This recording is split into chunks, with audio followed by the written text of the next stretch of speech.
Noniin. Me tehdään maailman ennätys, Suomen ennätys, isoin desibelimäärä tosta selkään läpsäsystä.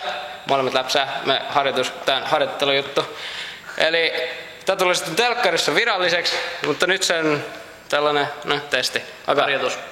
Harjoitustesti, niin ei oo desibelimittaria, mutta no ihan sama, tehdään tää homma. Eli selkään sitten läpsäsy. Mitä ne olisi paremmin? Tällä. Pitäis ne vähän tällä. Okei. Niin voi pystyä. Voiko se olla? Mun mielestä tästä on aika. Noniin. Noniin. Tosta tuli aika hyvä desibeli. Noniin. Ja sitten Juholle kans. Tonne kohtaan. Ota käännyt tonne päin. Tonne. Niin, okei. Tonne.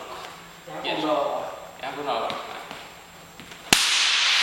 Toiset oikein hyvä.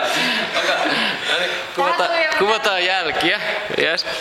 Noniin, Juhon selässä. Tämmönen kädenjälki. Ja sitten Juhon selässä. Kiekin on ihan hyvä. Noniin.